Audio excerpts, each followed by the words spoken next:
Good morning, my lovely year threes. I hope you're all doing well today. Some of you may notice I have done something slightly different with my hair. This is called the quarantine crazy bun because I've decided that since we're at home and we're in quarantine, and even though there's lots of things that are rubbish about being at home, one of the best things is that we can dress how we like every single day.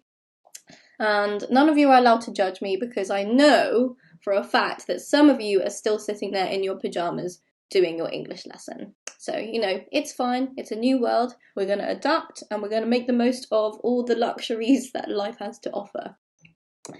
For today's reading/grammar lesson, we're actually going to be focusing more on reading, which I'm really excited about because we've been doing a lot of grammar this week, and I kind of want to get on with the story of Evie in the Jungle and find out what's going to happen next.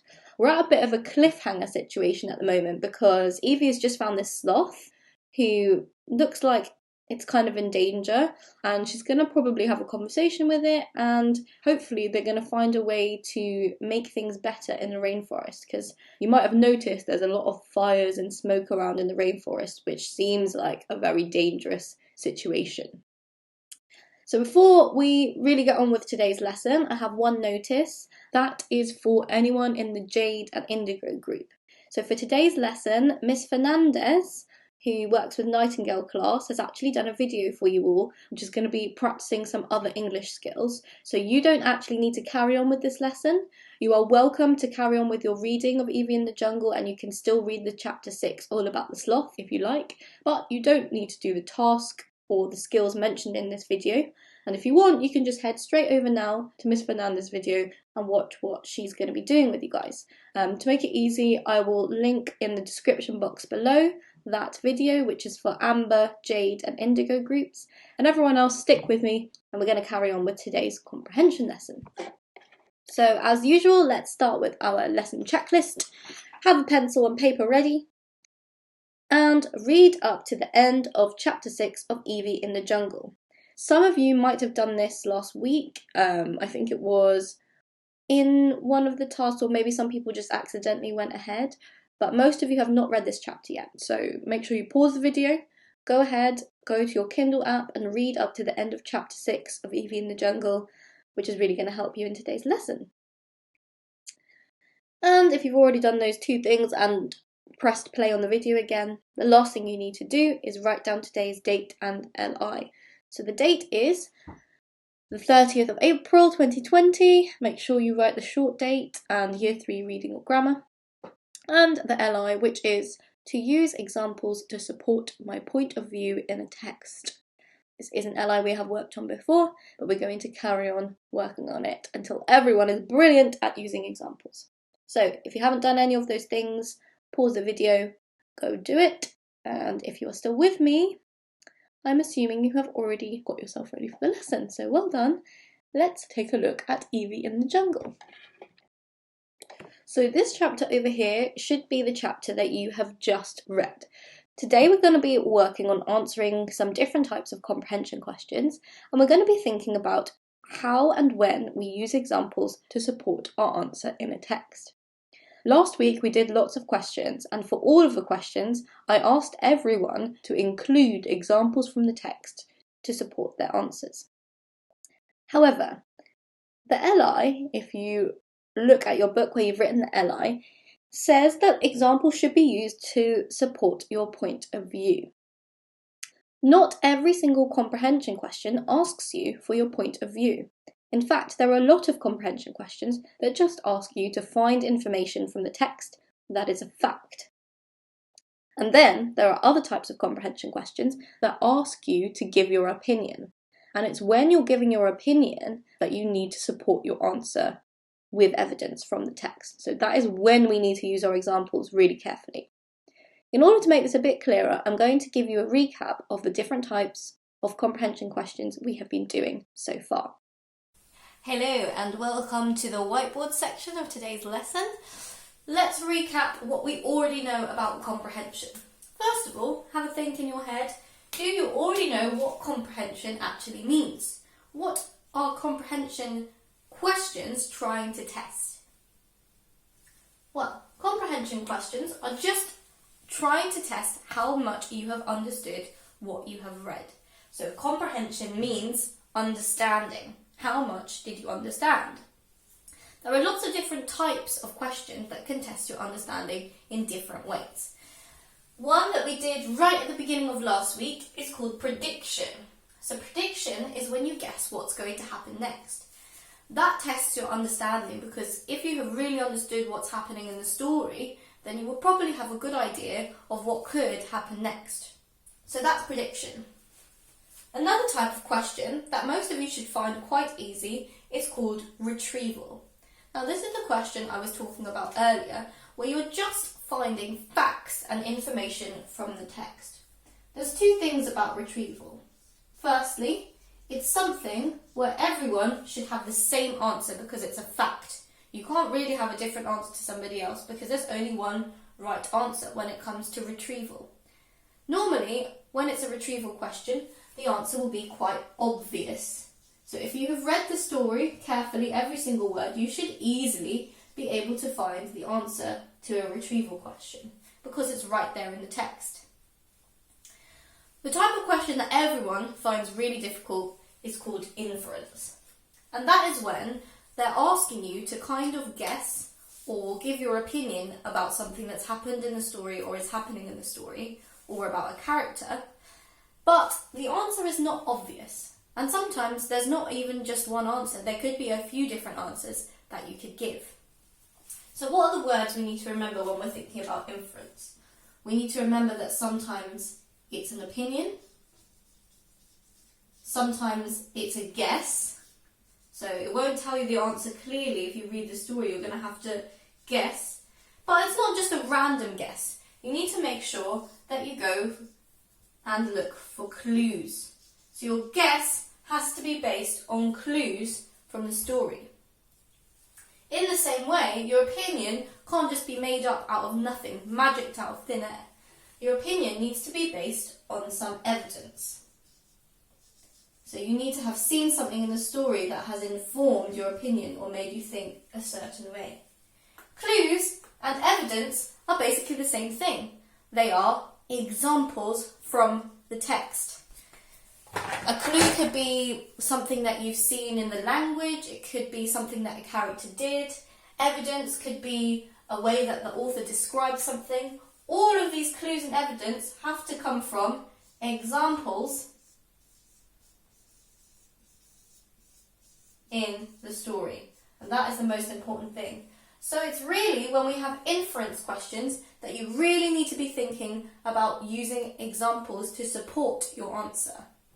And those are the types of questions we're going to be focusing on today. And we're also going to be practicing some retrieval questions so you can understand the difference between retrieval and inference. Sometimes when I'm talking about inference, you might hear me say the word deduction. You need to make a deduction or you need to deduce something. Deduce or deduction is what detectives do. It's when they look at clues and they look at evidence and they use that in order to find the right answer or find a plausible answer, an answer that makes sense. So, with inference, if I ask you to look at a piece of the text and deduce an answer, that does not mean just guess randomly. It does not mean, just make something up. It means look at the clues and say, well, I can see this in the story and that makes me think this. Use examples. Here is a picture of the key words I've used to summarise answering comprehension questions and the different types of comprehension questions. Please pause the video now if you wish to copy this down.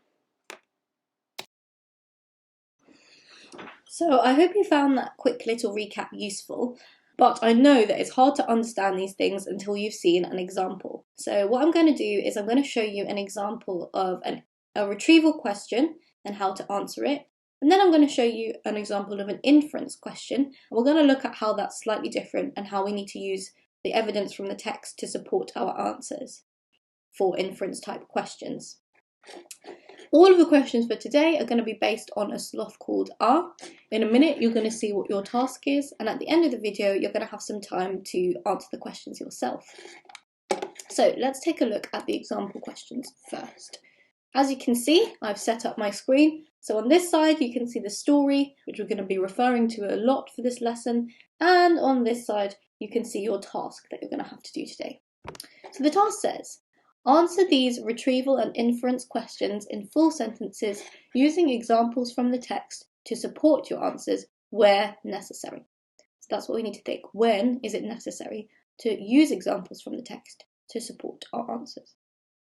What I've done in your questions today is I've actually told you when it's a retrieval question and when it's an inference question, so that you can think as soon as you've seen the question, this is going to be an obvious one in the story, or, that's going to be a tricky one and I'm going to need to find some clues. So the first one says are. So are means it's going to be a retrieval question. So it should be something that's a fact from the story. It should be obvious. So if I just read it, I should find the answer. I wouldn't have to think too much about it. And I don't necessarily need to give an example from the text because I don't have a point of view on this. It's not an opinion, it's just a fact. So I just need to say my answer. The question is, what had happened to the sloth's home? Now I already know from this story, because I remember what's happened, that the sloth's home was threatened by a fire, and that's why Evie and the dolphins had to save the sloth, because he almost got burnt with the fire. But I need to check in this chapter if that's definitely right. Remember, a retrieval needs to be a fact, so I can't just guess. I need to double check that it's definitely obvious in the story. So let me read this beginning part of the story and see if I'm right. The sloth was drying out in the sun as it clung onto Evie's back. Where has my home gone? The sloth asked, in a thought of sleepy sadness. I am ashamed to say that my species, the humans, have destroyed it. So here I can see that the answer is plainly written in the text. The sloth asks, where's my home gone? And Evie tells him that the humans have destroyed it. So I can write for my answer, for a fact, I know that, and remember to answer in a full sentence. I'm going to use the words of the question. The sloth's home was destroyed by some humans, which is what Evie tells us in this story. That's the fact. And I'm going to add a bit of extra knowledge that I know from the previous chapter. Who set it on fire? So the sloth's home was destroyed by some humans who set it on fire. You'll notice that I haven't used an example from the text in this question. I could, if I wanted to, say that I know this because Evie says my species, the humans, have destroyed it. So this, I could put this example from the text, and you can see that I've used speech marks, the single speech marks, to show I'm quoting directly from the text, because that's actually what she said. But I don't actually need to, because it's a fact. Okay, I don't need to support my answer because nobody else who reads this passage could think of another reason or another thing that's happened to the sloth's home. You can't say it magically disappeared because it's a fact in the text that it was definitely destroyed by the humans. We know that. It tells us that explicitly. So that's what a retrieval question is like. You shouldn't have to hunt too much for the answer. It should be obvious so long as you've actually read the story thoroughly. Now let's look at an inference question. In this question, I already know, because it says it's an inference question, that it's not going to be an obvious answer. I might have to think very carefully about the answer to this question. I might have to do some guessing. I might have to look for clues. I might have to give my opinion. The question says, why did Evie's dad mention the people trying to save the rainforest? Now remember, every time you have a comprehension question, you first need to find the bit of the text that is relevant to this question. The question is asking about Evie's dad mentioning people trying to save the rainforest, so I know I need to find the bit in the text where he actually mentions this, which I know is on the next page over here, a bit later on. So it says, but there are people trying to stop this around the world, and especially here in South America. Isn't that true? So this is what Evie's dad said when he was mentioning the people trying to stop the destruction of the rainforest. That is pretty much the same as the people trying to save the rainforest, so I think this is the bit that the question is asking about. But it's not asking me what he said. It's asking me why did he mention these things. Now, it doesn't say in the text that Evie's dad mentioned this because of a reason. It doesn't say he mentioned this in order to do something. It doesn't give us an obvious answer of why he said this. But I can look for clues by looking before and after this section of the text. So let's rewind to the page before. In this paragraph, I know that Ernesto is talking about all of the different ways that humans are using and abusing the rainforest. Then it says, he looked close to tears. So I know that Ernesto is sad at this point. That is my one clue that shows me how Ernesto is feeling. It doesn't say exactly that he's sad, but I know that normally when someone's about to cry, that's normally because they're sad. Then it says here about Evie's dad. Evie's dad tried to comfort Ernesto. Now I know the word comfort normally means to try to make someone feel better when they're not feeling good. So if I had to guess, I don't know the answer exactly, but if I had to guess, I would say that Evie's dad mentioned the people trying to save the rainforest because he was trying to comfort Ernesto. He was trying to make him feel better. And why did he want to make Ernesto feel better? Well, that's another clue I've just looked at. It's because Ernesto was very sad. He was close to tears. So I need to find a way to mention this all in my answer, and I need to show which evidence I've used from the story to come up with that answer. So those two bits we looked at. He looked close to tears and Evie's dad tried to comfort Ernesto. So let me try and think of how I can word this response. Once again, I'm going to use the words from the question in order to complete my answer in a full sentence. So, Evie's dad mentioned, actually I should probably say I think, because I'm not sure this is a fact, this is me guessing, it's my opinion. So I'm going to say I think Evie's dad mentioned the people trying to save the rainforest. Trying to save, not saved, the rainforest. Because he was trying to cheer Ernesto up. Now I'm going to explain why I think this. I think this because it says Evie's dad tried to comfort Ernesto. I'm going to give even more detail to my answer, remember, because I also know the reason why he was comforting Ernesto. He did this because Ernesto was sad. I know this. Oh, I forgot to say I think. Remember to say I think when you're answering inference questions. I think he did this because Ernesto was sad. I know this. I know Ernesto was sad because I can even say that in a longer sentence. I know Ernesto was sad. Oh, of course, I'm struggling with my typing here today, year 3. I know Ernesto was sad because it says he looked close to tears. And that was the bit in the story that we just looked at on the page before. He looked close to tears. Notice how the bits where I've used examples from the text, I've used quotation marks, which work pretty much the same way as speech marks, to show the bits from the text that I have looked at, the actual evidence. And I've always explained my answer as thoroughly as possible, making sure that I've given reasons for everything that I think about this story. So now you've seen an example of how to answer a retrieval question and an inference question. Hopefully you can remember the difference between the two types of question. And you'll see that your task for today is to answer just 4 questions on this same chapter of Evie in the Jungle that I have been working on.